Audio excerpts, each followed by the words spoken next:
Howdy folks, Stock here with Last Best Tool, and I'm going to try some quick back drag measurements using my back drag tool. And one of the reasons is there were a lot of suggestions about other ratchets when I did my video on this Craftsman V-Series flex head that has atrocious, I thought, back drag. Now I did try to use this. I was using it on a telescope mount. I had about a 50-pound 10-inch Schmidt Cassegrain telescope I was trying to put onto a mounting plate, and I had these 8mm bolts, so I had a little hex bolt or hex bit on here, and I'm trying to turn it, but I couldn't. It kept spinning out, so I literally had to try to get it as tight as I could by hand and then see if I could get this thing to work. And honestly, it didn't work because the way the bolt was mounting to the plate, I couldn't get it tight enough with my fingers that the back drag of this wouldn't overcome my ability to finger tighten it. So yeah, there is a problem here. But other people suggested some things. One of them was the gear wrench. I was able to find a 90-tooth 1/4 inch.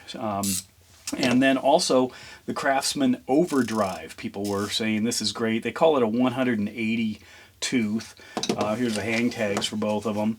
The gear wrench is made in, or product of Taiwan, finished in mainland China. A little jab there apparently. And then the Craftsman overdrive is, where is this one? Made in Taiwan as well. Now one of the things is you can get into it. This has, looks like a little ring, split ring you can open up.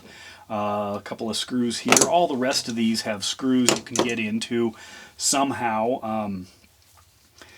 And this one, I assume maybe you can get in there with that. I haven't tried to take apart this this little weehaw here. Duralast, a couple of bolts. So we're going to do quick back drag testing on these guys. And one of the things also I want to look at is just thinness of these heads. Look at that's about half the thickness on this little gear wrench 90 tooth versus this V-Series. So let's go ahead and do some quick back drag tests. What I need is a couple of things to hold this up. So I'll use some of these M18 batteries. So here's my testing apparatus, and what I've got is a larger, I just converted it to 1/4 inch adapters, and then my standard little thing there. So I'm going to go ahead and start with this. So I'll be turning it this way, and we'll see how much there is, and then I will mark it. So we're at 400, 500, 600. I've got to take it off of the part there. 700. I'm going to say 725. Now this I also noticed is incredibly stuck to to this. To pry it off of there.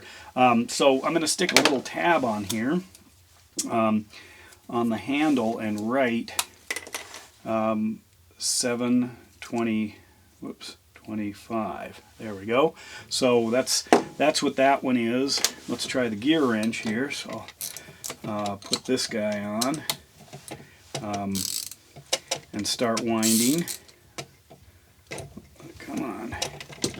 Wind this guy up. There it is. So this one is about, it's looking like around, I'm just going to call it 300.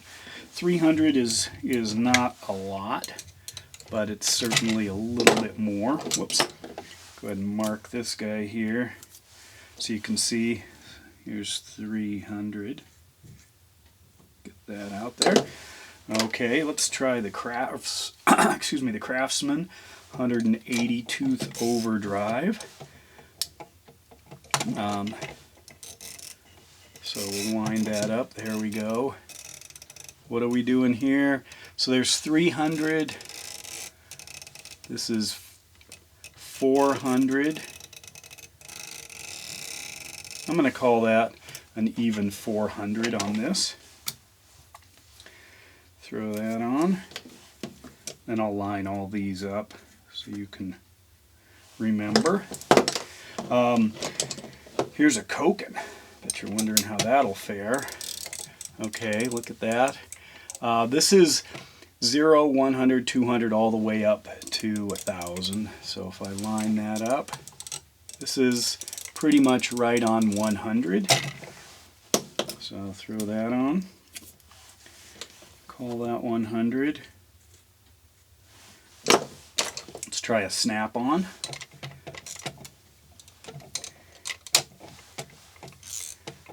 Okay, here we go.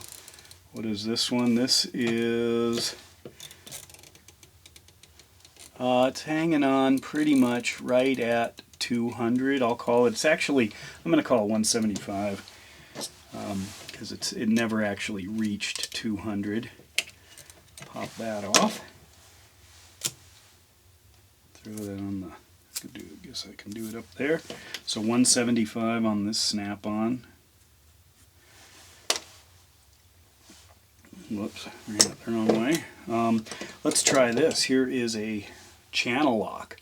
And this one always surprised me as having fairly low back drag, at least kind of in the store. So what do we have here? Okay, if we look, so we've got 0, 100, 200. This is, and one of the things that's kind of interesting is these always seem to have a little bit of, I don't know, difference. I'm going to call this 200. I think that's fair for this little channel lock. 200 there. Alright, what do we got? How about a Duralast 72 tooth? Throw this guy on. This is easier. Okay. This one, see, this is what I mean by having a lot of variability. You can see it winds up and releases.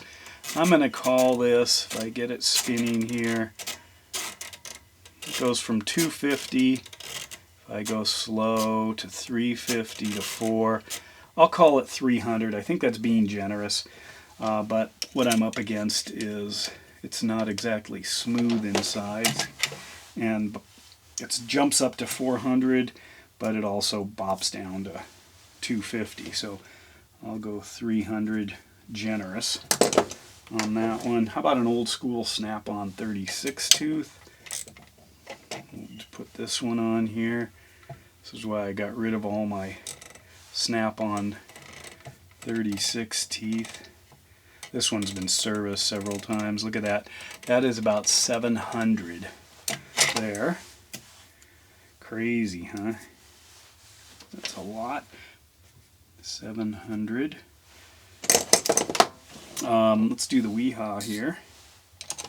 Let's see if I can get that on. There we go. Here we go. Oh, I'm sorry, this is Avera. It is a dead-on 300. It's kind of interesting. So you don't see much variability. Now I'm at 4, 5.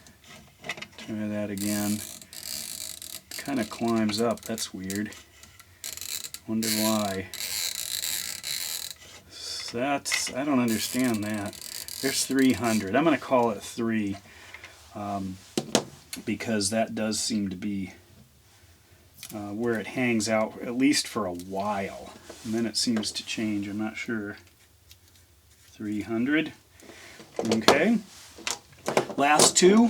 I don't know, all these little snap-on heads are about the same. I'll do my favorite little flex head guy here. This guy here, look at that. That is about 100. No real reason to spend much more time on that. Amazing. Beautiful, silky smooth. 100. And the Titan. Reverse that. Okay, let's click that in and see. Make sure it'll go. See, the Titans, they're a little crunchy. They're excellent but crunchy. 3, 4. So this thing is hovering around 4. 375 to 4. Kind of interesting. I'm going to call it 4 on this one. So now let's take a look. Or I guess I could do that last one. So this is 400. This is just one of those long-handled 1/4-inch snap-ons.